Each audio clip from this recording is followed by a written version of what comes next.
मेरे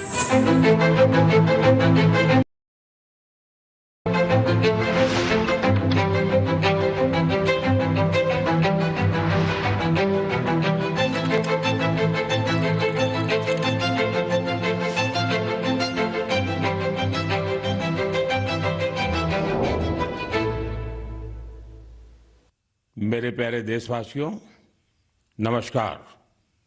साल 2026 का यह पहला मन की बात है। कल 26 जनवरी को हम सभी गणतंत्र दिवस का पर्व मनाएंगे। इसी दिन ನನ್ನ ಪ್ರಿಯ ದೇಶವಾಸಿಗಳೇ ನಮಸ್ಕಾರ। ಇದು 2026ರ ಮೊದಲ ಮನದ ಮಾತು। ನಾಳೆ ಜನವರಿ 26ರಂದು ನಾವೆಲ್ಲರೂ ಗಣರಾಜ್ಯೋತ್ಸವವನ್ನು ಆಚರಿಸುತ್ತೇವೆ। ಈ ದಿನ ನಮ್ಮ ಸಂವಿಧಾನ ಜಾರಿಗೆ ಬಂದಿತು। ಜನವರಿ 26 ನಮ್ಮ ಸಂವಿಧಾನದ ನಿರ್ಮಾತೃಗಳಿಗೆ ಗೌರವ ಸಲ್ಲಿಸಲು ನಮಗೆ ಅವಕಾಶ ನೀಡುತ್ತದೆ। ಜನವರಿ 25 ಇಂದಿನ ದಿನ ಕೂಡ ಬಹಳ ಪ್ರಮುಖ ದಿನ। ಇಂದು ರಾಷ್ಟ್ರೀಯ ಮತದಾರರ ದಿನ। ಮತದಾರರು ಪ್ರಜಾಪ್ರಭುತ್ವದ ಆತ್ಮವಿದ್ದಂತೆ। ಸ್ನೇಹಿತರೆ, ಸಾಮಾನ್ಯವಾಗಿ ಯಾರೇ ಆಗಲಿ 18 ವರ್ಷ ತುಂಬಿದಾಗ ಅವರು ಮತದಾರರಾಗುತ್ತಾರೆ। ಅದನ್ನು ಜೀವನದ ಒಂದು ಸಾಮಾನ್ಯ ಸಂಗತಿ ಎಂದೇ ಪರಿಗಣಿಸಲಾಗುತ್ತದೆ। ಆದರೆ ವಾಸ್ತವದಲ್ಲಿ ಈ ಸಂದರ್ಭ ಯಾವುದೇ ಭಾರತೀಯನ ಜೀವನದಲ್ಲಿ ಒಂದು ದೊಡ್ಡ ಮೈಲಿಗಲ್ಲಾಗಿದೆ। ಆದ್ದರಿಂದ ನಾವು ದೇಶದಲ್ಲಿ ಮತದಾರರಾಗುವ ಸಂದರ್ಭವನ್ನು ಆಚರಿಸುವುದು ಬಹಳ ಮುಖ್ಯ। ಹುಟ್ಟುಹಬ್ಬವನ್ನು ಆಸೆಯಿಂದ ನಾವು ಆಚರಿಸುವಂತೆಯೇ ಯುವಕರು ಮೊದಲ ಬಾರಿಗೆ ಮತದಾರರಾದಾಗ ನೆರೆಹೊರೆಯವರು, ಗ್ರಾಮ ಅಥವಾ ಸಂಪೂರ್ಣ ನಗರ ಅವರನ್ನು ಅಭಿನಂದಿಸಿ ಸಿಹಿ ತಿಂಡಿಗಳನ್ನು ವಿತರಿಸಲು ಒಗ್ಗೂಡಬೇಕು। ಇದು ಮತದಾನದ ಬಗ್ಗೆ ಜನರಲ್ಲಿ ಜಾಗೃತಿಯನ್ನು ಹೆಚ್ಚಿಸುತ್ತದೆ। ಇದು ಮತದಾರರಾಗಿರುವುದು ಎಷ್ಟು ಮುಖ್ಯ ಎಂಬ ಭಾವನೆಗೆ ಪುಷ್ಟಿ ನೀಡುತ್ತದೆ। ಸ್ನೇಹಿತರೆ, ದೇಶದ ಚುನಾವಣಾ ಪ್ರಕ್ರಿಯೆಯಲ್ಲಿ ತೊಡಗಿರುವ ಮತ್ತು ನಮ್ಮ ಪ್ರಜಾಪ್ರಭುತ್ವಕ್ಕೆ ಪುಷ್ಟಿ ನೀಡುವಲ್ಲಿ ತಳಮಟ್ಟದಿಂದ ಕೆಲಸ ಮಾಡುವ ಎಲ್ಲರಿಗೂ ನನ್ನ ಮನಪೂರ್ವಕವಾಗಿ ಮೆಚ್ಚುಗೆ ವ್ಯಕ್ತಪಡಿಸಲು ಬಯಸುತ್ತೇನೆ। ಈ ಮತದಾರರ ದಿನದಂದು 18 ವರ್ಷ ತುಂಬಿದ ನಂತರ ಮತದಾರರಾಗಿ ಖಂಡಿತ ನೋಂದಾಯಿಸಿಕೊಳ್ಳುವಂತೆ ನಾನು ಮತ್ತೊಮ್ಮೆ ನನ್ನ ಯುವ ಸ್ನೇಹಿತರನ್ನು ಆಗ್ರಹಿಸುತ್ತೇನೆ। ಸಂವಿಧಾನ ಪ್ರತಿಯೊಬ್ಬ ನಾಗರಿಕರಿಂದ ನಿರೀಕ್ಷಿಸುವ ಕರ್ತವ್ಯ ಪ್ರಜ್ಞೆಯನ್ನು ಇದು ಪೂರೈಸುತ್ತದೆ। ಜೊತೆಗೆ ಭಾರತದ ಪ್ರಜಾಪ್ರಭುತ್ವ ಕೂಡ ಬಲಗೊಳ್ಳುತ್ತದೆ। ನನ್ನ ಪ್ರಿಯ ದೇಶವಾಸಿಗಳೇ, ಸಾಮಾಜಿಕ ಮಾಧ್ಯಮಗಳಲ್ಲಿ ಇತ್ತೀಚಿನ ದಿನಗಳಲ್ಲಿ ಒಂದು ಆಸಕ್ತಿದಾಯಕ ಪ್ರವೃತ್ತಿಯನ್ನು ನಾನು ಕಂಡಿದ್ದೇನೆ। ಜನರು 2016ನೇ ವರ್ಷದ ತಮ್ಮ ನೆನಪುಗಳನ್ನು ಮೆಲುಕು ಹಾಕುತ್ತಿದ್ದಾರೆ। ಅದೇ ಉತ್ಸಾಹದಲ್ಲಿ ಇಂದು ನಾನು ಕೂಡ ನನ್ನ ನೆನಪುಗಳಲ್ಲಿ ಒಂದನ್ನು ನಿಮ್ಮೊಂದಿಗೆ ಹಂಚಿಕೊಳ್ಳಲು ಬಯಸುತ್ತೇನೆ। 10 ವರ್ಷಗಳ ಹಿಂದೆ ಜನವರಿ 2016ರಲ್ಲಿ ನಾವು ಮಹತ್ವಾಕಾಂಕ್ಷೆಯ ಒಂದು ಪ್ರಯಾಣವನ್ನು ಪ್ರಾರಂಭಿಸಿದ್ದೆವು। ಆ ಪ್ರಯಾಣ ಚಿಕ್ಕದಾಗಿದ್ದರೂ ಯುವ ಪೀಳಿಗೆಗೆ ಮತ್ತು ದೇಶದ ಭವಿಷ್ಯಕ್ಕೆ ಬಹಳ ಮಹತ್ವವಾದುದು ಎಂಬುದರ ಅರಿವು ನಮಗಿತ್ತು। ಆ ಸಮಯದಲ್ಲಿ ಕೆಲವರಿಗೆ ಅದರ ಬಗ್ಗೆ ಏನೂ ಅರ್ಥವಾಗಿರಲಿಲ್ಲ। ಸ್ನೇಹಿತರೆ, ನಾನು ಯಾವ ಪ್ರಯಾಣದ ಬಗ್ಗೆ ಮಾತನಾಡುತ್ತಿದ್ದೇನೆಂದರೆ ಆ ಪ್ರಯಾಣ ಸ್ಟಾರ್ಟ್ಅಪ್ ಇಂಡಿಯಾ ಬಗ್ಗೆ। ಈ ಅದ್ಭುತ ಪ್ರಯಾಣದ ನಾಯಕರು ನಮ್ಮ ಯುವ ಸ್ನೇಹಿತರೆ। ತಮ್ಮ ಕಂಫರ್ಟ್ ಝೋನ್ ನಿಂದ ಹೊರಬಂದು ಅವರು ಕೈಗೊಂಡಂತಹ ಆವಿಷ್ಕಾರಗಳು ಇತಿಹಾಸದಲ್ಲಿ ದಾಖಲಾಗುತ್ತಿವೆ। ಸ್ನೇಹಿತರೆ, ಭಾರತದಲ್ಲಿ ಇಂದು ವಿಶ್ವದ 3ನೇ ಅತಿ ದೊಡ್ಡ ಸ್ಟಾರ್ಟ್ಅಪ್ ಪರಿಸರ ವ್ಯವಸ್ಥೆ ಸಿದ್ಧಗೊಂಡಿದೆ। ಈ ಸ್ಟಾರ್ಟ್ಅಪ್ಗಳು ಸಾಂಪ್ರದಾಯಿಕ ಚೌಕಟ್ಟಿನಿಂದ ಹೊರತಾಗಿವೆ। ಇಂದು ಅವರು 10 ವರ್ಷಗಳ ಹಿಂದೆ ಊಹೆಗೂ ನಿಲುಕದಂತಹ ಕ್ಷೇತ್ರಗಳಲ್ಲಿ ಕೆಲಸ ಮಾಡುತ್ತಿದ್ದಾರೆ। ಕೃತಕ ಬುದ್ಧಿಮತ್ತೆ, ಬಾಹ್ಯಾಕಾಶ, ಪರಮಾಣು ಶಕ್ತಿ, ಅರೆವಾಹಕಗಳು, ಮೊಬಿಲಿಟಿ, ಗ್ರೀನ್ ಹೈಡ್ರೋಜನ್, ಜೈವಿಕ ತಂತ್ರಜ್ಞಾನ, ನೀವು ಯಾವುದನ್ನೇ ಹೆಸರಿಸಿ ಆ ವಲಯದಲ್ಲಿ ಒಂದಲ್ಲ ಒಂದು ಭಾರತೀಯ ನವೋದ್ಯಮಗಳು ಕಾರ್ಯನಿರ್ವಹಿಸುವುದನ್ನು ನೀವು ನೋಡುತ್ತೀರಿ. ಯಾವುದೇ ನವೋದ್ಯಮಗಳೊಂದಿಗೆ ಕೆಲಸ ಮಾಡುತ್ತಿರುವ ಅಥವಾ ತಮ್ಮದೇ ಆದ ನವೋದ್ಯಮವನ್ನು ಪ್ರಾರಂಭಿಸಲು ಬಯಸುವ ನನ್ನ ಎಲ್ಲ ಯುವ ಸ್ನೇಹಿತರನ್ನು ನಾನು ಅಭಿನಂದಿಸುತ್ತೇನೆ. ಸ್ನೇಹಿತರೆ, ಇಂದು ಮನದ ಮಾತು ಮೂಲಕ ನಾನು ದೇಶವಾಸಿಗಳಿಗೆ, ವಿಶೇಷವಾಗಿ ಕೈಗಾರಿಕೆ ಮತ್ತು ನವೋದ್ಯಮಗಳಲ್ಲಿ ತೊಡಗಿಸಿಕೊಂಡಿರುವ ಯುವಕರಿಗೆ ಆಗ್ರಹಿಸಲು ಬಯಸುತ್ತೇನೆ. ಭಾರತದ ಆರ್ಥಿಕತೆ ವೇಗವಾಗಿ ಮುಂದುವರಿಯುತ್ತಿದೆ. ಪ್ರಪಂಚವೇ ಭಾರತದ ಮೇಲೆ ದೃಷ್ಟಿ ನೆಟ್ಟಿದೆ. ಇಂತಹ ಸಮಯದಲ್ಲಿ ನಮ್ಮೆಲ್ಲರ ಮೇಲೆ ದೊಡ್ಡ ಜವಾಬ್ದಾರಿ ಇದೆ. ಆ ಜವಾಬ್ದಾರಿ ಗುಣಮಟ್ಟಕ್ಕೆ ಪ್ರಾಶಸ್ತ್ಯ ನೀಡುವುದು. ಆಗುತ್ತೆ, ಪರವಾಗಿಲ್ಲ, ನಡೆಯುತ್ತದೆ ಎಂಬ ಯುಗ ಕಳೆಯಿತು. ಈ ವರ್ಷ ನಮ್ಮೆಲ್ಲರ ಶಕ್ತಿಯನ್ನು ಒಗ್ಗೂಡಿಸಿ ಗುಣಮಟ್ಟಕ್ಕೆ ಆದ್ಯತೆ ನೀಡೋಣ. ಗುಣಮಟ್ಟ ಮತ್ತು ಕೇವಲ ಗುಣಮಟ್ಟ. ನಿನ್ನೆಗಿಂತ ಇಂದು ಉತ್ತಮ ಗುಣಮಟ್ಟ ಎಂಬುದು ನಮ್ಮ ಏಕೈಕ ಮಂತ್ರವಾಗಲಿ. ನಾವು ಉತ್ಪಾದಿಸುವ ಯಾವುದೇ ವಸ್ತುವಿನ ಗುಣಮಟ್ಟವನ್ನು ಸುಧಾರಿಸಲು ಸಂಕಲ್ಪಗೈಯೋಣ. ಅದು ನಮ್ಮ ಜವಳಿ ಅಥವಾ ತಂತ್ರಜ್ಞಾನ, ಎಲೆಕ್ಟ್ರಾನಿಕ್ಸ್ ಅಥವಾ ಕೇವಲ ಪ್ಯಾಕೇಜಿಂಗ್ ಆಗಿರಲಿ. ಭಾರತೀಯ ಉತ್ಪನ್ನವೆಂದರೆ ಉತ್ಕೃಷ್ಟ ಗುಣಮಟ್ಟ ಎನ್ನುವಂತಾಗಲಿ. ಬನ್ನಿ, ಶ್ರೇಷ್ಠತೆಯನ್ನು ನಮ್ಮ ಮಾನದಂಡವನ್ನಾಗಿ ಮಾಡಿಕೊಳ್ಳೋಣ. ಗುಣಮಟ್ಟ ತಗ್ಗುವುದಿಲ್ಲ ಮತ್ತು ಗುಣಮಟ್ಟದ ಬಗ್ಗೆ ಯಾವುದೇ ರಾಜಿ ಮಾಡಿಕೊಳ್ಳುವುದಿಲ್ಲ ಎಂದು ಸಂಕಲ್ಪ ಮಾಡೋಣ. ನಾನು ಕೆಂಪುಕೋಟೆಯಿಂದಲೇ ಝೀರೋ ಡಿಫೆಕ್ಟ್ ಝೀರೋ ಇಫೆಕ್ಟ್ ಎಂಬ ಮಂತ್ರವನ್ನು ಘೋಷಿಸಿದ್ದೆ. ಹೀಗೆ ಮಾಡುವುದರಿಂದ ಮಾತ್ರ ನಾವು ಅಭಿವೃದ್ಧಿ ಹೊಂದಿದ ಭಾರತದತ್ತ ಪಯಣಕ್ಕೆ ವೇಗ ನೀಡಲು ಸಾಧ್ಯವಾಗುತ್ತದೆ. ನನ್ನ ಪ್ರಿಯ ದೇಶವಾಸಿಗಳೇ, ನಮ್ಮ ದೇಶದ ಜನರು ಬಹಳ ಆವಿಷ್ಕಾರಿಗಳು. ಸಮಸ್ಯೆಗಳಿಗೆ ಪರಿಹಾರಗಳನ್ನು ಹುಡುಕುವುದು ನಮ್ಮ ದೇಶವಾಸಿಗಳ ಸ್ವಭಾವದಲ್ಲೇ ಇದೆ. ಕೆಲವರು ಈ ಕೆಲಸವನ್ನು ಸ್ಟಾರ್ಟ್ಅಪ್ಗಳ ಮೂಲಕ ಮಾಡಿದರೆ, ಇನ್ನು ಕೆಲವರು ಸಮಾಜದ ಸಾಮೂಹಿಕ ಶಕ್ತಿಯ ಮೂಲಕ ಪರಿಹಾರ ಕಂಡುಕೊಳ್ಳಲು ಶ್ರಮಿಸುತ್ತಾರೆ. ಉತ್ತರ ಪ್ರದೇಶದ ಅಜಂಗಢದಲ್ಲಿ ಇಂತಹುದೇ ಒಂದು ಪ್ರಯತ್ನ ಬೆಳಕಿಗೆ ಬಂದಿದೆ. ಈ ಪ್ರದೇಶದ ಮೂಲಕ ಹರಿಯುವ ತಮ್ಸಾ ನದಿಯನ್ನು ಜನರು ಪುನರುಜ್ಜೀವನಗೊಳಿಸಿದ್ದಾರೆ. ತಮ್ಸಾ ಕೇವಲ ನದಿ ಮಾತ್ರವಲ್ಲ, ಬದಲಿಗೆ ನಮ್ಮ ಸಾಂಸ್ಕೃತಿಕ ಮತ್ತು ಆಧ್ಯಾತ್ಮಿಕ ಪರಂಪರೆಯ ಜೀವಂತ ಮೂಲವಾಗಿದೆ. ಅಯೋಧ್ಯೆಯಲ್ಲಿ ಹುಟ್ಟಿ ಗಂಗಾ ನದಿಯೊಂದಿಗೆ ವಿಲೀನಗೊಳ್ಳುವ ಈ ನದಿ ಒಂದೊಮ್ಮೆ ಈ ಪ್ರದೇಶದ ಜನರ ಜೀವನಾಡಿಯಾಗಿತ್ತು. ಆದರೆ ಮಾಲಿನ್ಯದಿಂದಾಗಿ ಅದರ ನಿರಂತರ ಹರಿವಿಗೆ ಅಡ್ಡಿ ಉಂಟಾಗುತ್ತಿತ್ತು. ಹೂಳು, ಕಸ ಮತ್ತು ಕೊಳಕು ಅದರ ಹರಿವನ್ನು ನಿರ್ಬಂಧಿಸಿತ್ತು. ಪರಿಣಾಮವಾಗಿ ಇಲ್ಲಿನ ಜನರು ಅದಕ್ಕೆ ಪುನರುಜ್ಜೀವನ ನೀಡುವ ಅಭಿಯಾನ ಪ್ರಾರಂಭಿಸಿದರು. ನದಿಯನ್ನು ಸ್ವಚ್ಛಗೊಳಿಸಲಾಯಿತು ಮತ್ತು ಅದರ ದಡದ ಉದ್ದಕ್ಕೂ ನೆರಳು ನೀಡುವ ಹಾಗೂ ಹಣ್ಣಿನ ಮರಗಳನ್ನು ನೆಡಲಾಯಿತು. ಸ್ಥಳೀಯ ಜನರು ತಮ್ಮ ಕರ್ತವ್ಯ ಪ್ರಜ್ಞೆಯೊಂದಿಗೆ ಈ ಕೆಲಸದಲ್ಲಿ ತೊಡಗಿಕೊಂಡರು ಮತ್ತು ಎಲ್ಲರ ಪ್ರಯತ್ನದಿಂದಾಗಿ ನದಿಯನ್ನು ಪುನರುಜ್ಜೀವನಗೊಳಿಸಲಾಯಿತು. ಸ್ನೇಹಿತರೆ, ಆಂಧ್ರ ಪ್ರದೇಶದ ಅನಂತಪುರದಲ್ಲಿ ಇದೇ ರೀತಿಯ ಸಾರ್ವಜನಿಕ ಭಾಗವಹಿಸುವಿಕೆಯ ಪ್ರಯತ್ನ ಕಂಡುಬಂದಿದೆ. ಈ ಪ್ರದೇಶ ತೀವ್ರ ಬರಗಾಲವನ್ನು ಎದುರಿಸುತ್ತಲೇ ಇದೆ. ಇಲ್ಲಿನ ಮಣ್ಣು ಕೆಂಪು ಮತ್ತು ಮರಳಿನಿಂದ ಕೂಡಿದ್ದಾಗಿರುವುದರಿಂದ ಇಲ್ಲಿಯ ಜನರು ನೀರಿನ ಅಭಾವವನ್ನು ಎದುರಿಸುತ್ತಾರೆ. ಇಲ್ಲಿನ ಅನೇಕ ಪ್ರದೇಶಗಳಲ್ಲಿ ದೀರ್ಘಕಾಲದವರೆಗೆ ಮಳೆಯೇ ಆಗುವುದಿಲ್ಲ.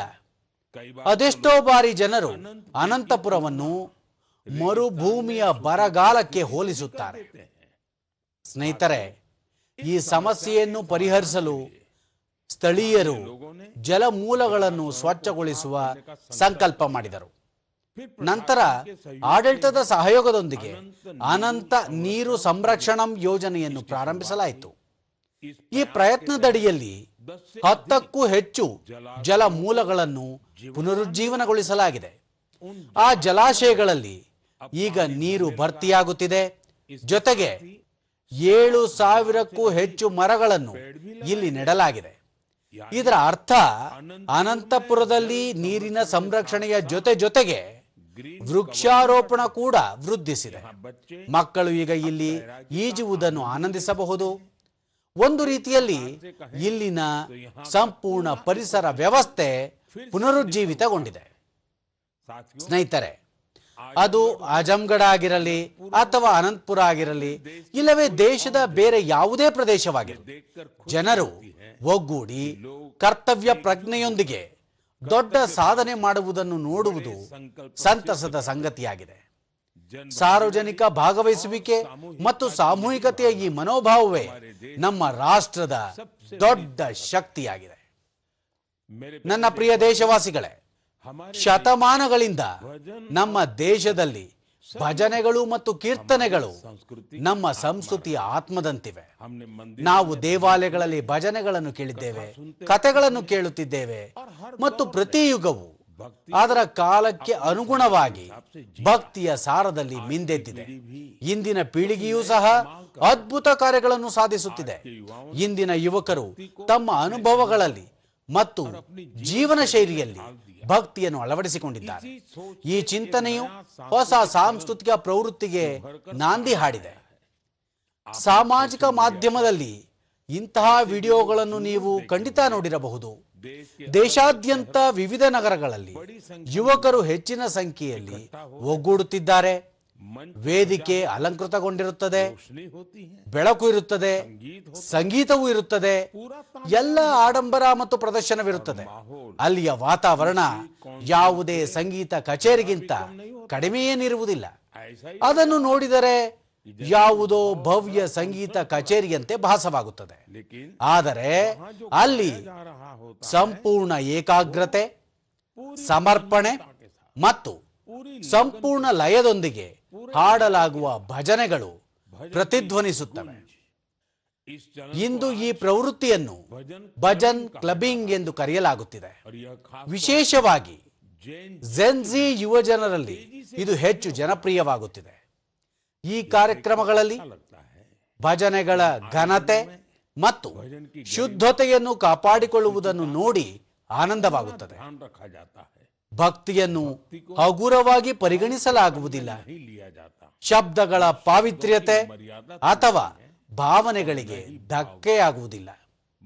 ವೇದಿಕೆ ಆಧುನಿಕವಾಗಿರಬಹುದು, ಸಂಗೀತ ಪ್ರಸ್ತುತಿ ವಿಭಿನ್ನವಾಗಿರಬಹುದು, ಆದರೆ ಮೂಲ ಭಾವ ಒಂದೇ ಆಗಿರುತ್ತದೆ.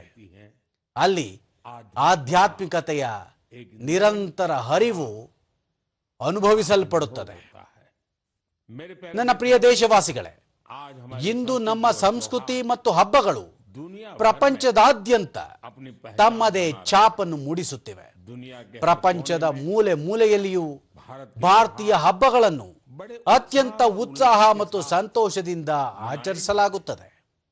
ಸಾಂಸ್ಕೃತಿಕ ಚೈತನ್ಯವನ್ನು ಕಾಪಾಡಿಕೊಳ್ಳುವಲ್ಲಿ ನಮ್ಮ ಭಾರತೀಯ ಸಹೋದರ ಸಹೋದರಿಯರ ಪಾತ್ರ ಮಹತ್ವದ್ದಾಗಿದೆ.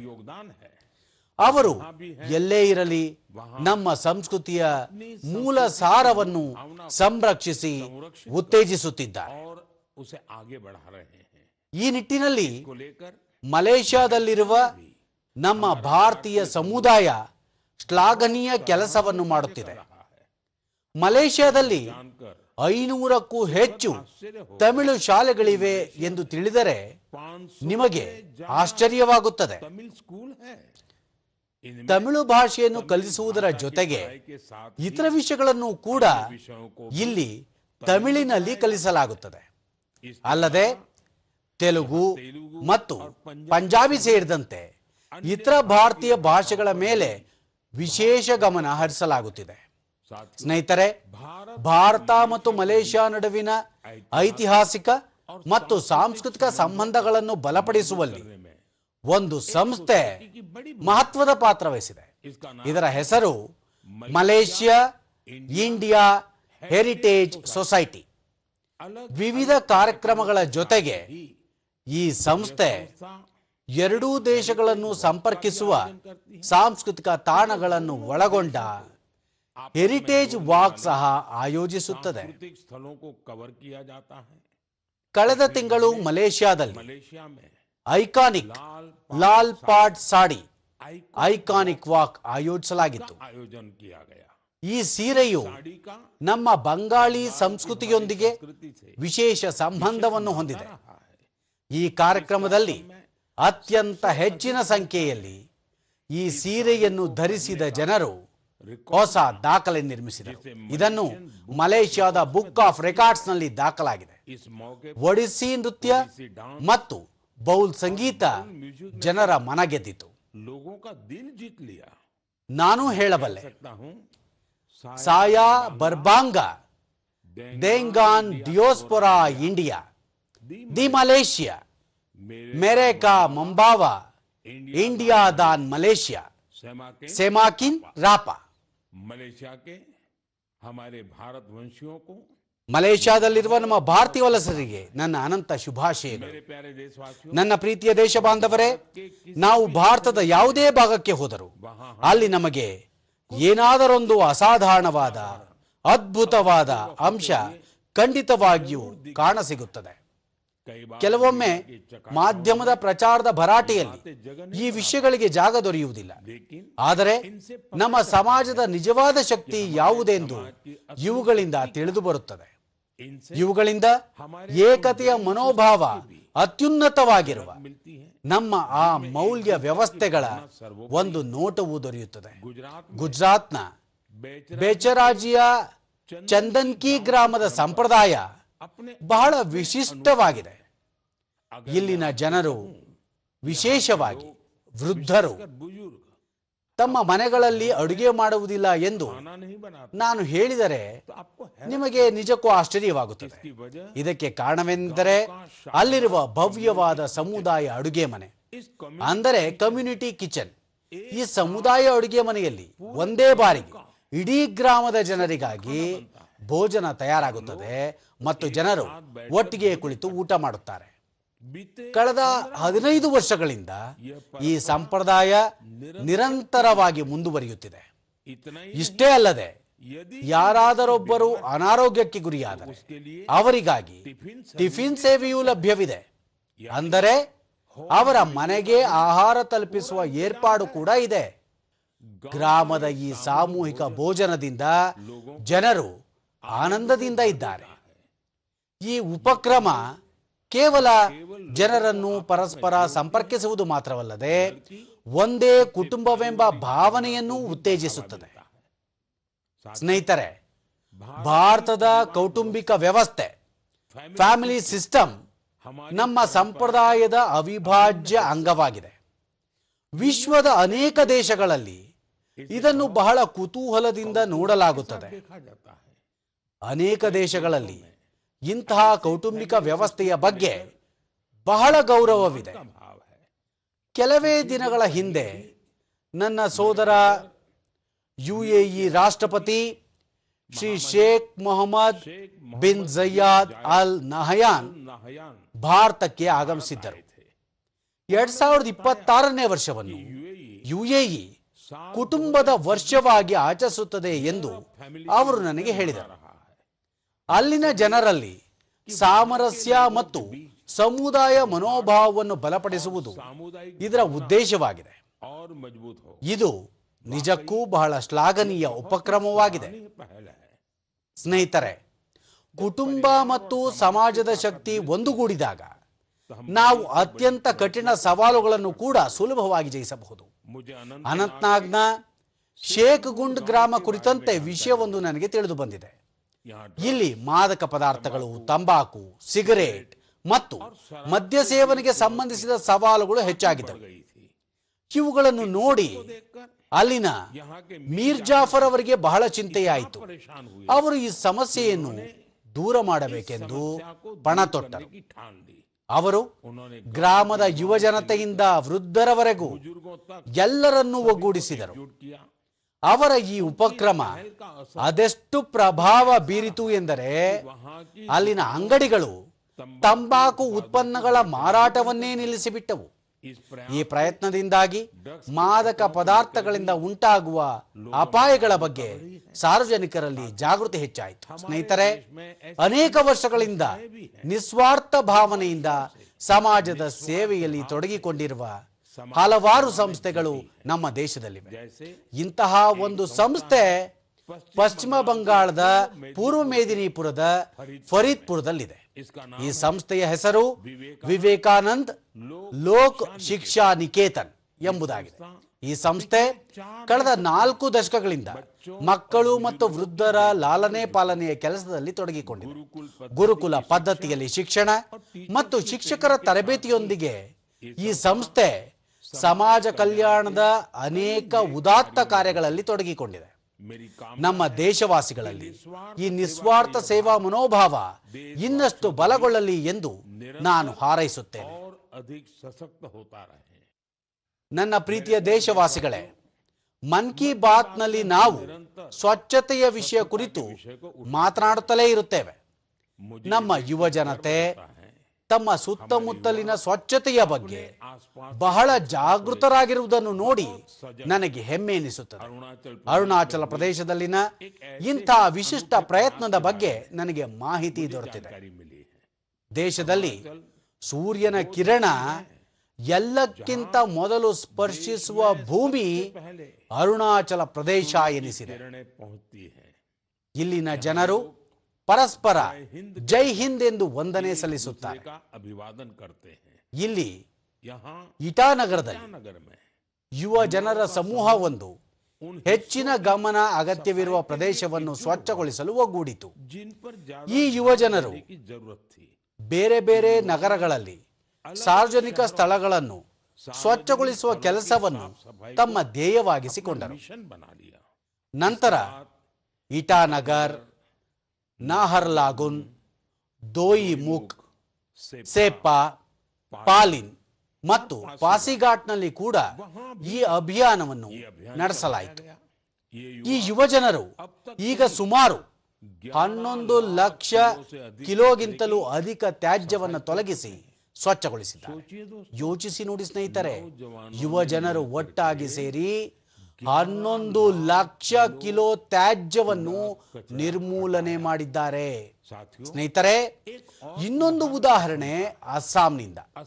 ಅಸ್ಸಾಂನ ನಾಗಾವ್ನಲ್ಲಿ ಹಳೆಯ ಬೀದಿಗಳೊಂದಿಗೆ ಜನರು ಭಾವನಾತ್ಮಕ ಅನುಬಂಧ ಹೊಂದಿದ್ದಾರೆ. ಇಲ್ಲಿ ಕೆಲವರು ಒಗ್ಗಟ್ಟಾಗಿ ತಮ್ಮ ಬೀದಿಗಳನ್ನು ಸ್ವಚ್ಛಗೊಳಿಸಲು ನಿರ್ಧರಿಸಿದರು. ಕ್ರಮೇಣ ಅಧಿಕ ಸಂಖ್ಯೆಯಲ್ಲಿ ಜನರು ಅವರೊಂದಿಗೆ ಸೇರಿಕೊಂಡರು. ಈ ರೀತಿಯಾಗಿ ಒಂದು ತಂಡ ರಚಿಸಲಾಯಿತು. ಇದು ಬೀದಿಗಳಿಂದ ಬಹಳಷ್ಟು ಕಸವನ್ನು ತೊಲಗಿಸಿತು. ಸ್ನೇಹಿತರೆ, ಬೆಂಗಳೂರಿನಲ್ಲಿಯೂ ಇದೇ ರೀತಿಯ ಪ್ರಯತ್ನ ಮಾಡಲಾಗುತ್ತಿದೆ. ಬೆಂಗಳೂರಿನಲ್ಲಿ ಸೋಫಾ ತ್ಯಾಜ್ಯ ಒಂದು ದೊಡ್ಡ ಸಮಸ್ಯೆಯಾಗಿ ಹೊರಹೊಮ್ಮಿದ್ದು, ಕೆಲವು ವೃತ್ತಿಪರರು ಒಗ್ಗೂಡಿ ಆ ಸಮಸ್ಯೆಯನ್ನು ತಮ್ಮದೇ ಆದ ರೀತಿಯಲ್ಲಿ ಪರಿಹರಿಸುತ್ತಿದ್ದಾರೆ. ಸ್ನೇಹಿತರೆ, ಅನೇಕ ನಗರಗಳಲ್ಲಿ ಇಂದು ಲ್ಯಾಂಡ್ಫಿಲ್ ತ್ಯಾಜ್ಯವನ್ನು ಮರುಬಳಕೆ ಮಾಡುವ ಕಾರ್ಯದಲ್ಲಿ ತೊಡಗಿಕೊಂಡಿರುವ ಅನೇಕ ತಂಡಗಳು. ಚೆನ್ನೈನಲ್ಲಿ ಇಂತಹ ಒಂದು ತಂಡ ಬಹಳ ಉತ್ತಮ ಕೆಲಸ ಮಾಡಿದೆ. ಸ್ವಚ್ಛತೆಗೆ ಸಂಬಂಧಿಸಿದ ಪ್ರತಿಯೊಂದು ಪ್ರಯತ್ನವು ಎಷ್ಟೊಂದು ಮಹತ್ವ ಹೊಂದಿರುತ್ತದೆ ಎಂದು ಇಂತಹ ಉದಾಹರಣೆಗಳಿಂದ ತಿಳಿದು ಬರುತ್ತದೆ. ಸ್ವಚ್ಛತೆಗಾಗಿ ನಾವು ವೈಯಕ್ತಿಕವಾಗಿ ಅಥವಾ ತಂಡದ ರೂಪದಲ್ಲಿ ನಮ್ಮ ಪ್ರಯತ್ನವನ್ನು ಹೆಚ್ಚಿಸಬೇಕು. ಆಗಲೇ ನಮ್ಮ ನಗರಗಳು ಮತ್ತಷ್ಟು ಉತ್ತಮವಾಗುತ್ತವೆ. ನನ್ನ ಪ್ರೀತಿಯ ದೇಶವಾಸಿಗಳೇ, ಪರಿಸರ ಸಂರಕ್ಷಣೆ ಕುರಿತು ಮಾತನಾಡುವಾಗ ಸಾಮಾನ್ಯವಾಗಿ ನಮ್ಮ ಮನಸ್ಸಿನಲ್ಲಿ ದೊಡ್ಡ ಯೋಜನೆಗಳು, ದೊಡ್ಡ ಅಭಿಯಾನಗಳು ಮತ್ತು ದೊಡ್ಡ ದೊಡ್ಡ ಸಂಘಟನೆಗಳ ವಿಚಾರ ಬರುತ್ತದೆ. ಆದರೆ ಕೆಲವೊಮ್ಮೆ ಬದಲಾವಣೆ ಎನ್ನುವುದರ ಆರಂಭ ಬಹಳ ಸಾಧಾರಣ ರೀತಿಯಲ್ಲಿ ಆಗುತ್ತದೆ. ಓರ್ವ ವ್ಯಕ್ತಿಯಿಂದ, ಒಂದು ಇಲಾಖೆಯಿಂದ, ಒಂದು ಹೆಜ್ಜೆಯಿಂದ ಮತ್ತು ಸತತವಾಗಿ ಮಾಡುವ ಸಣ್ಣ ಸಣ್ಣ ಪ್ರಯತ್ನಗಳಿಂದ ಕೂಡ ಬಹು ದೊಡ್ಡ ಬದಲಾವಣೆ ಉಂಟಾಗುತ್ತದೆ.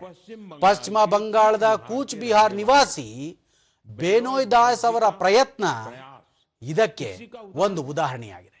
पिछले कई ಕಳೆದ ಅನೇಕ ವರ್ಷಗಳಿಂದ ಅವರು अपने ತಮ್ಮ ಜಿಲ್ಲೆಯನ್ನು ಹಸಿರಿನಿಂದ ಕಂಗೊಳಿಸುವಂತೆ ಮಾಡುವ ಕೆಲಸದಲ್ಲಿ ಏಕಾಂಗಿಯಾಗಿ ತೊಡಗಿಕೊಂಡಿದ್ದಾರೆ. बहनों ಬೆನೋಯ್ ದಾಸ್ ಸಾವಿರಾರು ಗಿಡಗಳನ್ನು ನೆಟ್ಟಿದ್ದಾರೆ. ಹಲವು ಬಾರಿ ಸಸಿಗಳ ಖರೀದಿಯಿಂದ ಹಿಡಿದು ಅವುಗಳನ್ನು ನೆಡುವುದು ಮತ್ತು ಆರೈಕೆ ಮಾಡುವವರೆಗೆ ಎಲ್ಲಾ ವೆಚ್ಚಗಳನ್ನು ತಾವೇ ಭರಿಸುತ್ತಾರೆ. जहां जरूरत ಅಗತ್ಯವಿರುವಾಗ ಅಲ್ಲಿನ ಸ್ಥಳೀಯರು, ವಿದ್ಯಾರ್ಥಿಗಳು ಮತ್ತು ಪುರಸಭೆಗಳೊಂದಿಗೆ ಸಹಕರಿಸಿ ಕೆಲಸ ಮಾಡಿದ್ದಾರೆ. ಅವರ ಪ್ರಯತ್ನಗಳು ರಸ್ತೆಗಳ ಅಕ್ಕಪಕ್ಕಗಳನ್ನು ಮತ್ತಷ್ಟು ಹಸಿರಾಗಿಸಿವೆ. साथियों ಸ್ನೇಹಿತರೆ, ಮಧ್ಯಪ್ರದೇಶದ ಪನ್ನಾ ಜಿಲ್ಲೆಯ ಜಗದೀಶ್ ಪ್ರಸಾದ್ ಆಹಿರ್ವಾರ್ ಅವರ ಪ್ರಯತ್ನ प्रयास भी ಬಹಳ ಪ್ರಶಂಸನೀಯವಾಗಿದೆ. ಅವರು ಕಾಡಿನಲ್ಲಿ जंगल में ಬೀಟ್ ಗಾರ್ಡ್ ಆಗಿ ಸೇವೆ ಸಲ್ಲಿಸುತ್ತಿದ್ದಾರೆ. अपनी सेवा ಒಂದು ಬಾರಿ ಗಸ್ತು ತಿರುಗುತ್ತಿದ್ದಾಗ गश्त के दौरान ಕಾಡಿನಲ್ಲಿ ಬೆಳೆದಿರುವ महसूस किया ಅನೇಕ ಔಷಧೀಯ ಸಸ್ಯಗಳ ಬಗ್ಗೆ ಮಾಹಿತಿ ವ್ಯವಸ್ಥಿತವಾಗಿ ದಾಖಲಾಗಿಲ್ಲ ಎಂದು ಅವರಿಗೆ ಅರಿವಾಯಿತು. व्यवस्थित रूप से दर्ज नहीं। ಜಗದೀಶ್ ಅವರು ಈ ಮಾಹಿತಿಯನ್ನು ये जान ಮುಂದಿನ ಪೀಳಿಗೆಯವರೆಗೂ ತಲುಪಿಸಲು ಬಯಸುತ್ತಾರೆ. इसलिए ಇದಕ್ಕಾಗಿ ಅವರು ಔಷಧೀಯ ಸಸ್ಯಗಳನ್ನು ಗುರುತಿಸಲು ಮತ್ತು ಅವುಗಳನ್ನು ದಾಖಲಿಸಲು ಆರಂಭಿಸಿದರು. उन्होंने ಅವರು 125ಕ್ಕೂ ಅಧಿಕ ಔಷಧೀಯ ಸಸ್ಯಗಳನ್ನು ಗುರುತಿಸಿದರು.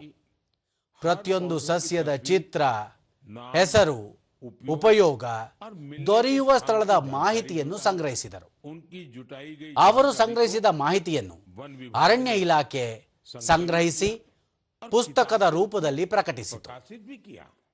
इस ಈ ಪುಸ್ತಕದಲ್ಲಿ ನೀಡಲಾಗಿರುವ ಮಾಹಿತಿ ಈಗ ಸಂಶೋಧಕರು, ವಿದ್ಯಾರ್ಥಿಗಳು ಮತ್ತು ಅರಣ್ಯಾಧಿಕಾರಿಗಳಿಗೆ ಬಹಳ ಉಪಯುಕ್ತವಾಗಿದೆ. साथियों, ಸ್ನೇಹಿತರೆ, पर्यावरण ಪರಿಸರ ಸಂರಕ್ಷಣೆಯ ಈ ಭಾವನೆ आज ಇಂದು ಸಾಕಷ್ಟು ದೊಡ್ಡ ಮಟ್ಟದಲ್ಲಿ ಕಂಡುಬರುತ್ತಿದೆ.